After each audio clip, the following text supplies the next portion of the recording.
बहुत सारा anti national action लिया था और बहुत एंटी नेशनल एलिमेंट्स को कैंपस पे लाया भगत सिंह लेक्चर में।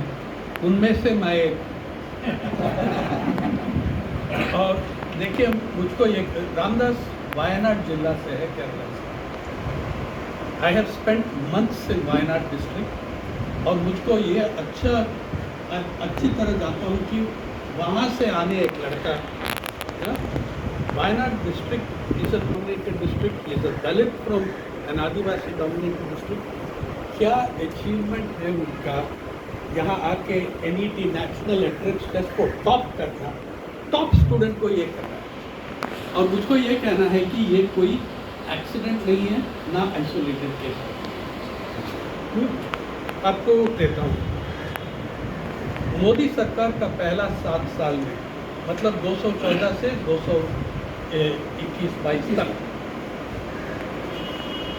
IITs, IIMs, centres of excellence, central universities, सिर्फ इनमें 122 आत्महत्या हो चुका है और उसमें ओवरवेलमिंग मेजॉरिटी दलित बहुजन, ओवरवेलमिंग दलित उनमें है दलित 24, बहुजन OBC 41, माइनॉरिटीज 3 और वो 100 ये 2021 तक। उसके बाद जितना नंबर से पार्लियामेंट में नहीं बताया, there is no official confirmation, लेकिन बहुत बढ़ गया, बहुत बढ़ गया। तब भी 21 तक देखिए, वो 122 आत्महत्या में IITs 34,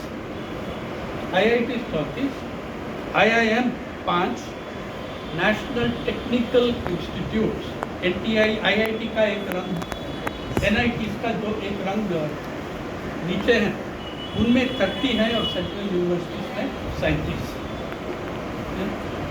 देखिए, क्लियर पैटर्न है कि अब कौन सी इंस्टीट्यूट में हो रहा है, इंस्टीट्यूट ऑफ एक्सेलेंस, वो बड़ा बड़ा इंस्टीट्यूट, एलिट इंस्टीट्यूट में, और किसको हो रहा है, दलित बहुजन ज़्यादा से, और माइनॉरिटी।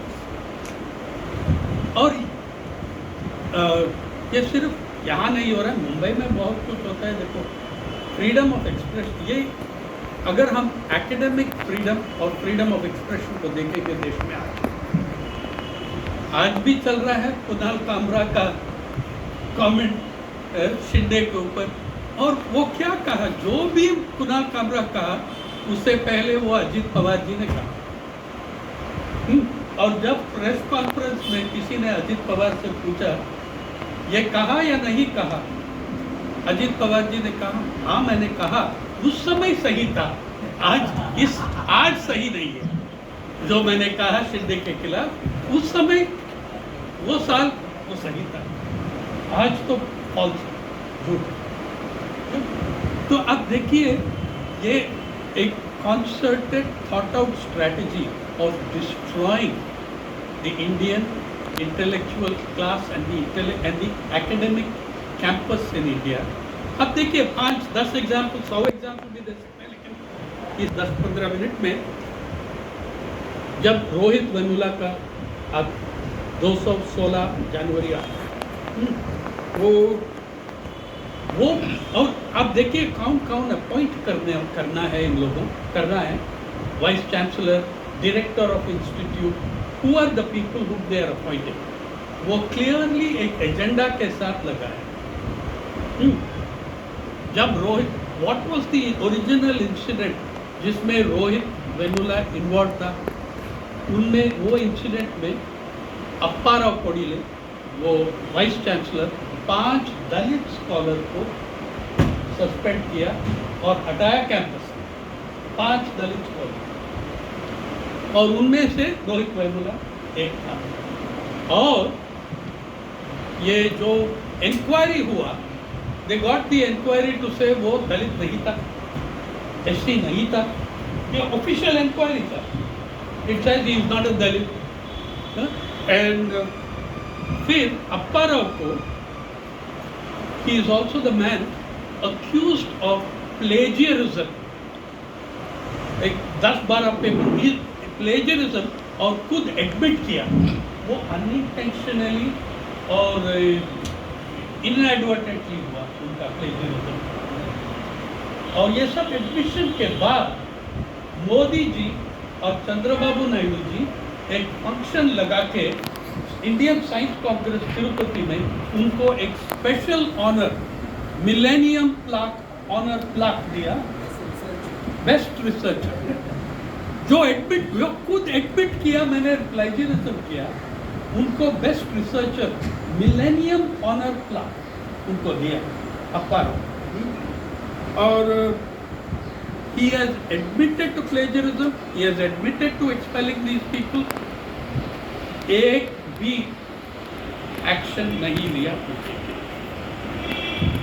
दूसरा आप देखो, Velayudhan Murugesan, Annamalai university vice chancellor, जितना हंगामा किया उसने वहाँ। और वो एक स्टडी हुआ वेलायुधन मुरुगे, अन्नामलाई यूनिवर्सिटी ने एक फॉरेन स्कॉलर एलिजाबेथ बिक स्टडी किया, research of Annamalai university. 200 paper मिला जिसमें प्लेजरिज्म, डिस्टॉर्शन ऑफ इमेजेस सब मिल गया।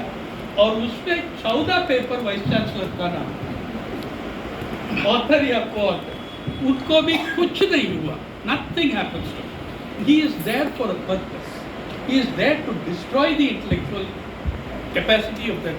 फिर छत्रपति शाहू महाराज यूनिवर्सिटी कानपुर में भी एक है, महाराष्ट्र में नहीं है, ये कानपुर उत्तर प्रदेश में एक है।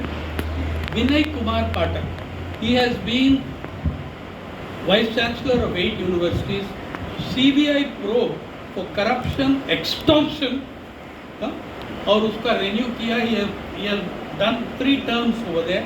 He is, I think, still the vice chancellor. Pondicherry, ऐसा 8-10 वाइस चांसलर जो उसका PhD था नहीं। कृष्णमूर्ति चंद्रिका, वो चंद्रा कृष्णमूर्ति पौंडीचेरी यूनिवर्सिटी का वाइस चांसलर, उनका DLitt PhD is non existent. कुछ श्रीलंका यूनिवर्सिटी से दिया डीलिट PhD डीलिट।